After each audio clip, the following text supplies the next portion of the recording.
여러분 안녕히 주무셨습니까? 참 좋은 아침입니다. 우리 2017년 4월 21일 금요일 말씀으로 드리는 오늘의 번제 함께 합니다.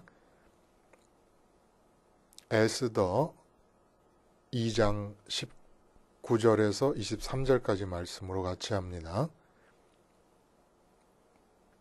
같이 읽겠습니다. 시작. 처녀들을 다시 모을 때에는 모르드게가 대궐문에 앉았더라.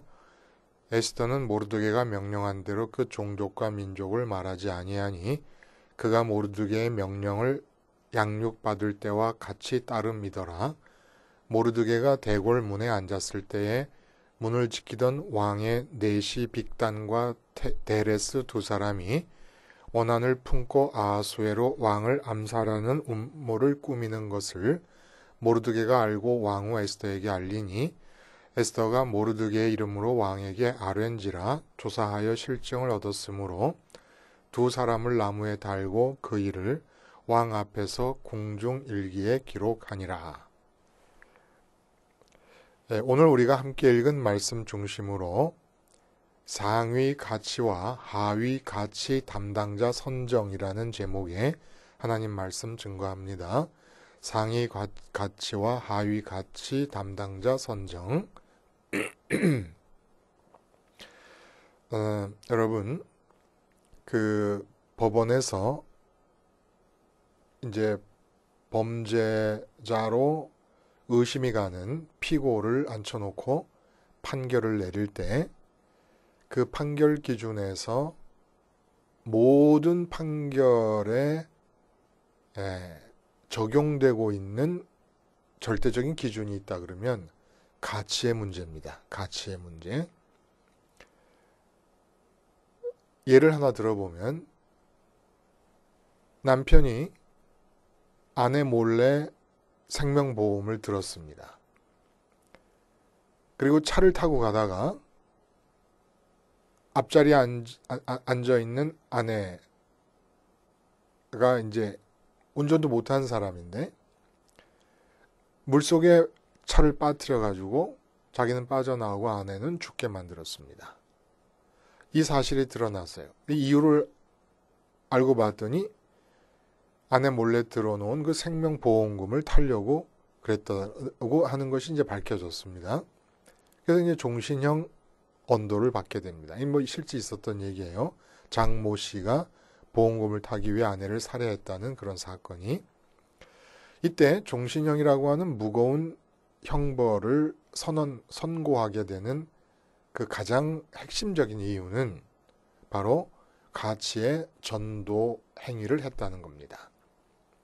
가치 전도 행위라고 하는 것은 보험금이 아무리 많아도 그 액수가 아무리 커도 그것은 물적 가치입니다. 그리고 아내의 목숨이라고 하는 것은 생명이라고 하는 최상위의 가치를 말하는 것이죠. 근데 돈이라고 하는 하위 가치를 취득하기 위해서 아내의 생명이라는 최상위의 가치를 침해한 것입니다. 생명이라는 최상위의 가치에 아내라고 하는 것이 부과되어서 더 죄질이 악한 것이 되는 것일 수 있죠. 그러나 핵심은 상위 가치인 생명을 하위 가치 취득을 위해서 침해했다라고 하는 것입니다. 그래서 외국에서는 우리나라보다 이 아동학대가 굉장히 더 중하게 취급이 됩니다. 아동은 자기가 지니고 있는 생명이라는 최상위 가치를 스스로 지킬 수 있는 힘이 없는 존재들이에요. 그렇기 때문에 그 안에 포함되어 있는 최상위 가치인 생명이 더 가치가 낮아지는 게 아닙니다. 그들이 지킬 수 없다 그래서 그 가치가 훼손되거나 의미가 손상되거나 줄어드는 게 아니란 말입니다.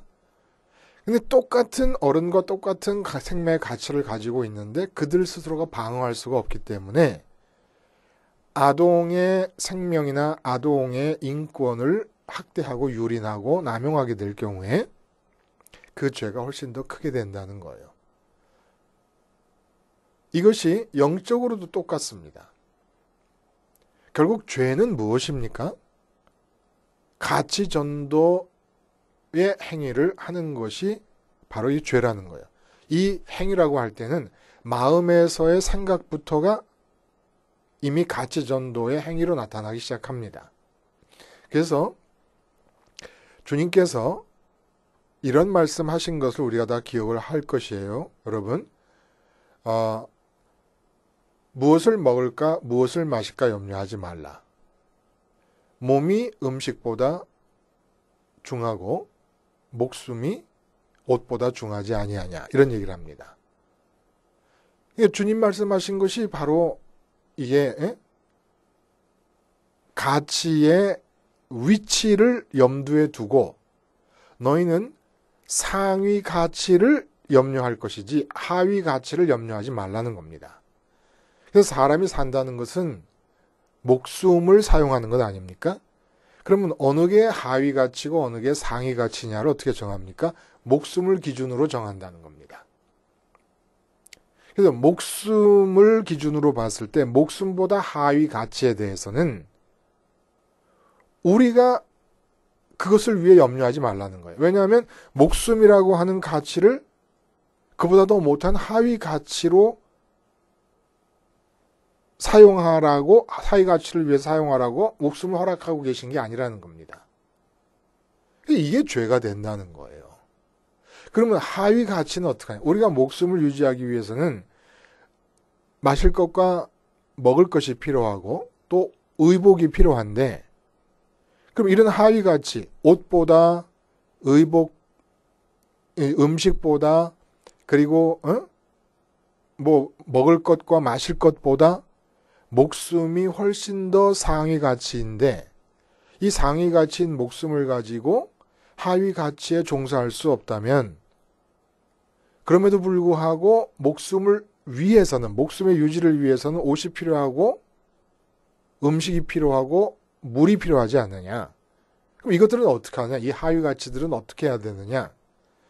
이 하위 가치를 참 여러분 죄송스러워서 말도 못하겠어요. 우리 목숨을 위해 필요한 하위 가치를 하나님께서 전담해 주시겠다는 겁니다. 그러니까 우리는 목숨을 허락받았으면 목숨보다 아래 가치들에 대해서는 목숨을 사용하지 말라는 거예요. 이게 보험금을 타기 위해서, 보험금이라고 하는 물적 가치를 위해서 생명이라는 더 상위의 가치를 침해한 행위와 똑같은 것이라는 겁니다.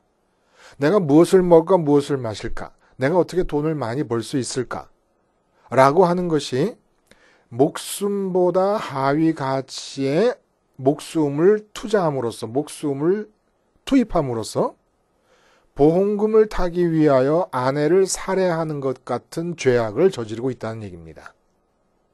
그리고 더 나아가서 우리는 목숨을 사용하면서 이 세상에 살 때 먹을 것, 마실 것, 그리고 의복을 걱정하고 남보다 더 잘 먹고 남보다 더 잘 입기 위해서 하나님이라는 하늘에 계신 우리 인간의 생명보다도 더 상위의 가치이신 그 하나님을 이용하기까지 하려고 합니다.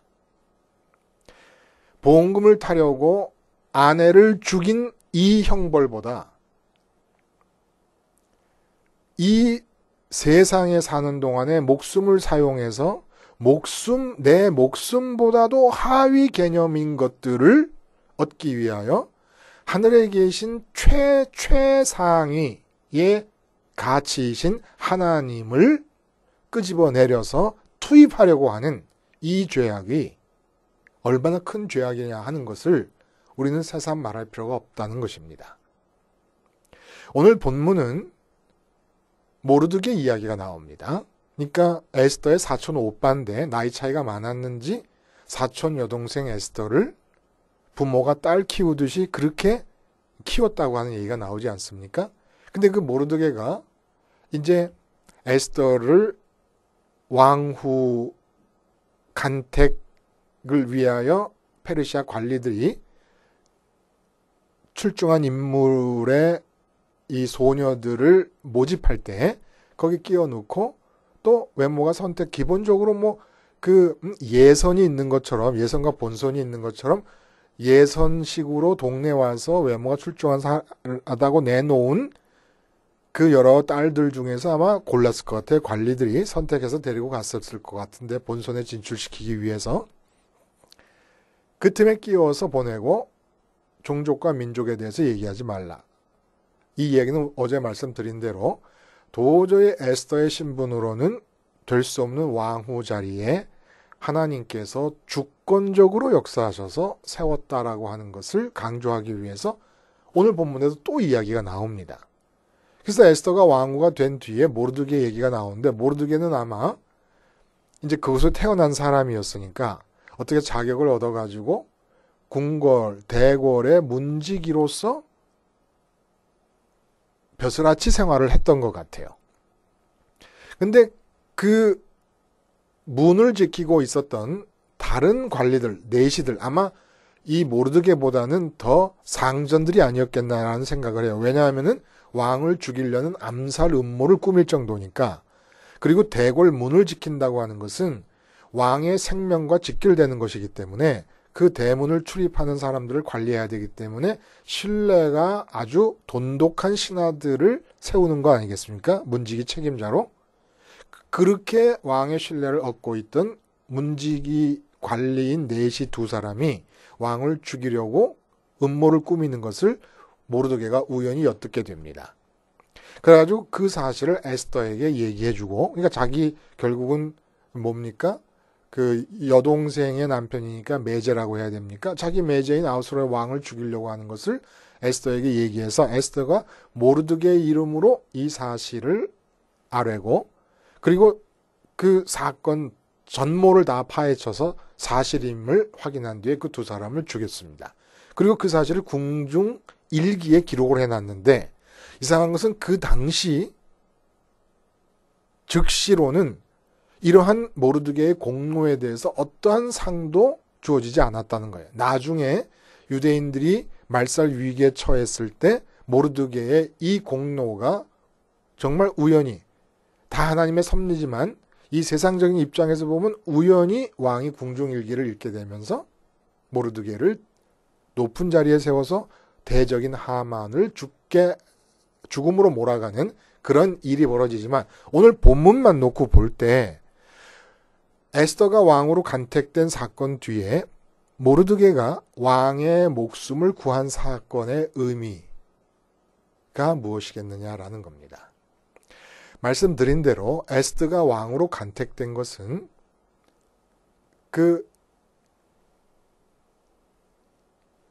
이제 앞부분에서 나오는 것처럼 에스더 왕후 간택 사건의 의미는 선민들을 향하여 어떤 메시지를 전달하는 겁니까? 아하수에로 왕 자신이 만 백성이 바라보고 있는 위치에 있습니다. 근데 아하수에로 왕 자신이 생각해도 어마어마한 부귀영화의 산더미 위에 자기가 올라 있습니다. 대제국의 위용을 자기 손에 쥐고 있습니다.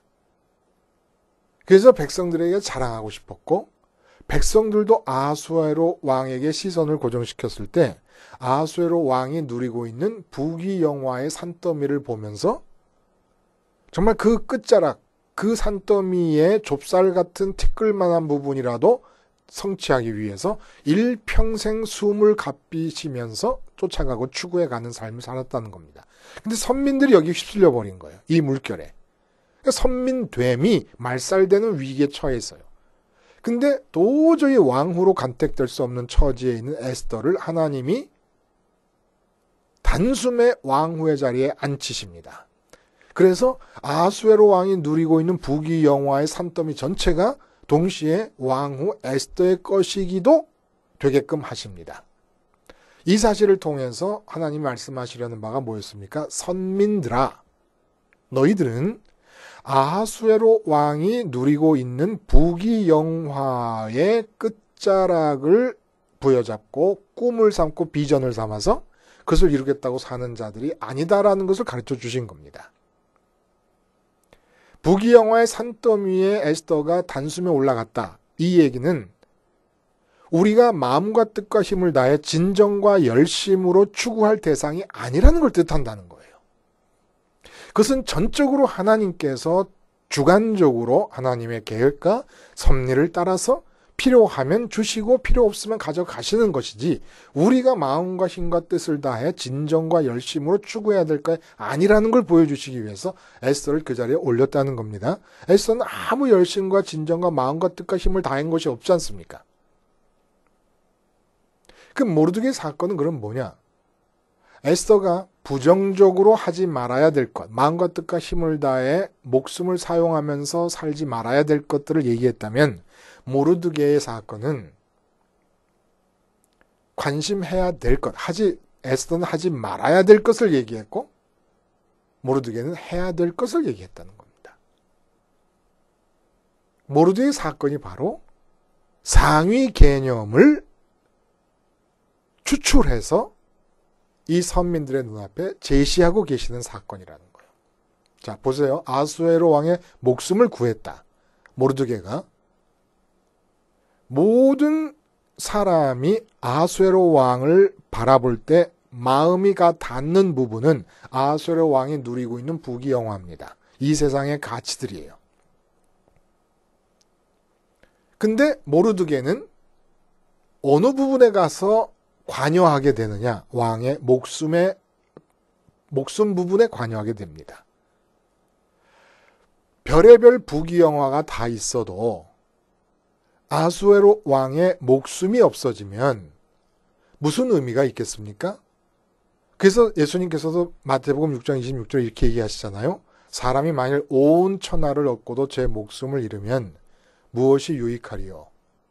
사람이 무엇을 주고 제 목숨과 바꾸겠느냐? 그러니까 그 아하수에로 왕이 그렇게 자랑하고 싶었던 세상의 가치들의 산더미, 돈이다, 권력이다, 무슨 없는 게 없는 거 아닙니까? 그 모든 가치들의 산더미는 목숨이 붙어 있음으로 의미가 있는 거라는 거예요. 그러니까 아무리 아하수에로 왕이 천하의 모든 세상 사람들이 침을 흘리며 좋아하는 것들을 다 가지고 있다 하더라도 그 모든 것의 총합은 아하수에로 왕 한 사람의 목숨값보다도 하위 가치라는 겁니다. 총합이. 천하를 얻고도 목숨을 잃으면 무슨 소용이 있겠냐. 천하를 다 내가 손에 쥐고 있어도 그 천하의 총합은 내 목숨보다 하위 개념이라는 거예요. 하위 가치라는 겁니다. 이 사실을 드러내 보여주신 거예요. 그럼 우리의 목숨은 아하수에로 왕이 지금 이렇게 바라보고 있으면 그 아하수에로 왕이 누리고 있는 부귀영화와 세상의 가치들이 어마어마해요. 기가 막힐 노릇이에요. 근데 그거 다 합쳐봐야 지금 내가 농사 짓고 있는 농사꾼인 내 목숨 가치에 미치지 못한다는 겁니다. 근데 그 목숨이라고 하는 상위 가치를 아하수에로 왕이 누리고 있는 것들 중에 티끌 정도의 부분만큼을 얻기 위해서 일평생을 사용해버리고 만다는 겁니다. 이거는 보험금을 타기 위하여 물적 가치를 위하여 아내의 생명이라는 상위 가치를 침해한 그래서 종신형을 언도받아 마땅한 죄악과 같은 죄악이라는 거예요.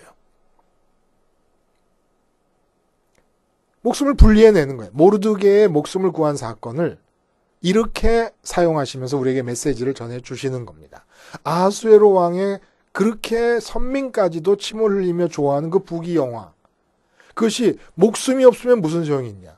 그래서 아하수에로 왕의 부귀영화가 아하수에로 왕의 목숨 위에 얹혀 있으면서 의미를 부여받습니다. 근데 선민은 누구냐면 그 목숨을 구해준 사람이 되는 거예요. 상위 가치에 관여하는 사람이라는 겁니다. 모든 세상 사람은 아하수에로 왕이 목숨 위에 얹어놓고 있는 부귀영화를 향하여 가고 있지만 선민은 그 부귀영화에 의미를 부여하는 상위 가치인 목숨에 주목하는 것이고 그 목숨 활용법에 있어서 완전히 다르다는 것을 가르쳐 주시는 겁니다. 목숨을 이제 사용해야 돼요. 그래야 삶이 진행이 됩니다. 근데 에스더 사건을 통해서 보여주시는 것은 부귀영화를 향해 달리지 말아라. 그건 우리가 마음과 뜻과 힘을 다하여 진정과 열심으로 추구해야 될 대상이 아니다. 무엇을 먹을 것인가, 무엇을 마실 것인가, 무엇을 입을 것인가는 우리가 생각해야 되고 추구해야 될 것이 아니다. 그럼 도대체 목숨을 활용해서 목숨보다 더 귀한 가치인 상위 가치를 향해 나가야 되는데 그 상위 가치가 뭐냐는 거예요. 어차피 천하를 다 얻어도 목숨보다는 하위 가치입니다. 그러니까 천하 중에 일부분을 얻기 위해서 목숨을 사용한다는 것은 보험금을 타기 위해 아내를 죽인 죄와 똑같다는 거예요. 비유적으로. 그러면 목숨보다 더 귀한 가치는 무엇이 있다는 겁니까? 하늘에 계신 하나님밖에 없는 거예요. 그리고 이게 선민인 겁니다. 죄악을 운명적으로 품고 태어나는 이 세상 모든 사람들은 목숨이라고 하는 상위 가치를 하위 가치를 얻기 위하여 투입함으로써 보험금을 타기 위하여 생명을 죽이는 것 같은 죄악을 저지르게 됩니다. 그러면 선민, 그 중에서 선택된 사람들은 어떤 사람들이냐? 목숨이라는 가치를 기준점으로 봤을 때 적어도 목숨을 사용하려면 목숨보다 더 상위 가치를 위하여 상위 가치의 획득을 위하여 사용해야 됩니다. 그래서 주님께서 하나님의 나라와 그의 의를 먼저 구하라 라는 얘기를 해주신 거예요. 하나님의 나라와 그 의가 뭐예요? 하나님께서 좋아하시는 게 뭐예요? 하나님의 의, 하나님께서 의롭게 생각하시는 게 뭡니까? 하나님만을 내 기쁨과 만족의 대상으로 삼는 것입니다. 그래서 그걸 추구하는 거예요. 목숨을 활용해가지고 하나님 벌기를 추구하는 겁니다. 돈 벌고, 권력을 쟁취하고, 나라를, 영토를 확장하고, 인기를 얻고, 명예를 쌓아가고 하는 이 세상의 가치들을 추구하는 대신에 그것은 목숨이라는 상위 가치를 하위 가치를 위하여 투입하는 무서운 죄악을 가치전도라고 하는 모든 법원의 판결의 핵심부에 들어가 자리 잡고 있는 죄적 어떤 내용을 우리가 답습하는 것이 되어버립니다. 무서운 거라는 거예요. 예를 들어 자식을 기를 때도 자식의 목숨이라고 하는 것은 자식의 대학 입학, 자식의 결혼, 자식의 취직 그 어떤 것보다도 귀한 겁니다. 우리 자꾸 그쪽으로 투입을 시켜버리는 거예요. 취직하려면 이렇게 해라, 결혼 잘하려면 이렇게 해라, 학교 들어가려면 이렇게 해라, 이렇게 해라. 아니라는 겁니다. 자식이 자기의 목숨을 하위 가치를 위하여 사용하도록 양육해서는 안 된다는 거예요. 자식이 자기의 목숨을 자기의 목숨보다 상위 가치이신 하나님을 향하여 쓸 수 있도록 해주는 것. 이것이 바로 부모의 역할 아니겠습니까? 십자가 생활화의 의미가 여러분 어디 있을까요?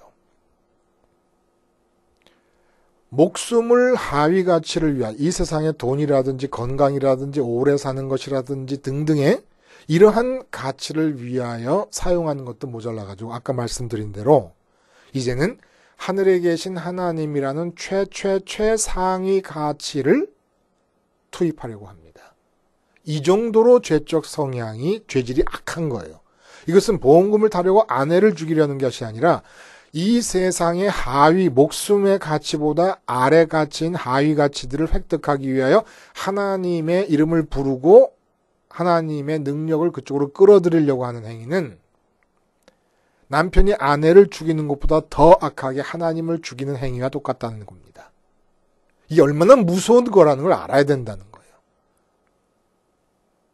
이거 모르니까 기독교가 아닌 이게 사실 예수님의 교회가 사라져가고 있는 거 아닙니까? 지금 페르시아에 있는 유대인들의 선민됨이 말살되기 직전의 상태까지 가고 있는 것처럼 예수님의, 주님의 교회가 이 땅에서 사라지고 있는 거 아닙니까?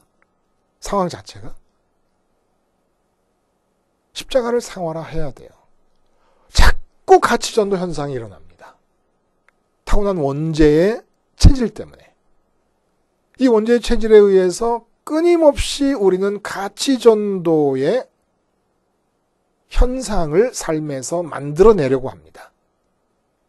이 가치전도의 현상은 어떻게 균형을 잡고 가치의 위상이 제대로 자리를 잡을 수가 있습니까? 십자가 생활화를 통해서만 가능하다는 겁니다. 자꾸 이 세상의 하위 가치로 향하려고 하는 마음이 십자가에서 죽지 않으면 안 된다는 거예요. 그래서 내 목숨보다 상위의 가치는 하나님밖에 안 계십니다. 그래서 하나님을 추구하면 어떤 일이 벌어지느냐? 내 목숨 유지를 위해서 필요한 것이 건강이라든지 먹을 것, 입을 것, 그리고 마실 것, 이런 것 등등이 필요하지 않습니까? 그리고 인간 세상에서 인간관계라든지 이런 게 다 목숨이 유지되기 위해서 필요 불가결한 조건들이요. 또 인간관계나 이런 것들은 목숨 유지의 존재 의미입니다. 이런 것들은 외람되게도 하나님께서 그 모든 우리의 하위 가치의 문제를 다 책임지시겠다는 거예요. 하나님께서. 그래서 이제 삶에서는 십자가 생활화를 통하여 목숨보다 상위 가치인 하나님을 벌고 찾는 것은 내 몫이요. 목숨이라는 기준에서 봤을 때 목숨보다 하위 가치인 이 세상의 모든 것들에 대해서는 하나님께서 책임지신다는 책임자 선정의식이 하루를 살아도 분명하게 작동되고 유지되어야만 된다는 것입니다. 기도하시겠습니다. 하나님 아버지, 오늘도 십자가 생활화에 목숨을 걸게 해주심으로 하위 가치가 상위 가치 위로 올라오는 불균형 현상과 전도 현상이 없는 참 평강의 삶이 이루어지게 하여 주시옵소서. 예수님의 이름으로 기도하옵나이다. 아멘.